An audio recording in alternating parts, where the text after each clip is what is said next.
আসসালামু আলাইকুম। সকালের হালকা রোদে আমরা বাইরে গেছি গা লুসাই গ্রামের ফতে। প্ল্যান ছিল 8টার দিকে পৌঁছানির, এই কারণে 7টা 45-এ রওনা দিয়া দিছি। আর আমরা রিসোর্ট থেকে লুসাই গ্রাম দূরে না, এ কারণে আইটুই যাওন যা। আয়া ফত মই লুসাইরার ঐতিহ্যবাহী পোশাক কিনবার লাগে টিকিট কাটছি। আর পোশাকের টিকিট মূল্য ছিল ছেলে মেয়ে উভয়ের লেগেই জন প্রতি 100 টাকা কইরা। ড্রেস কিনতে না কিনতেই গেট দিয়া ঢুকে গেছি গা বিচের দিকে। আর এখানকার একটা বালা দিক হইতাছে, এ জায়গায় ঢুকতে কোনো এন্ট্রি ফি লাগে না। আমি একটু লম্বা, এ কারণে ড্রেসটা আমার একটু ছোট হইছিল।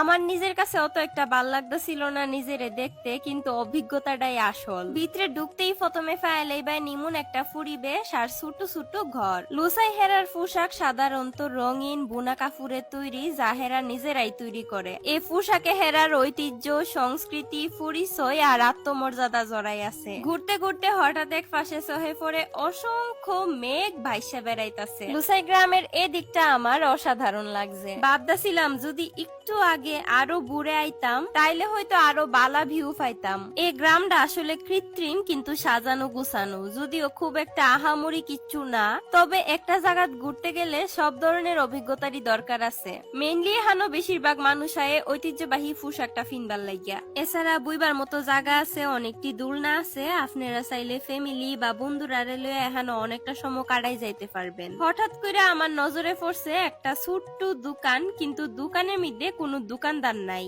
সব পণ্যের মধ্যে দাম লেখা আছে, আর পাশে লেখা আছে একটা মন ছুঁয়া যাওয়া লাইন। তো ভিডিওটা এ পর্যন্তই। কেডা কোনখান থেকে দেখছুন জানাই দিউইন। ভিডিও ভাল লাগলে লাইক কমেন্ট শেয়ার করে পেজটা একটা ফলো করে দিউইন। টাটা।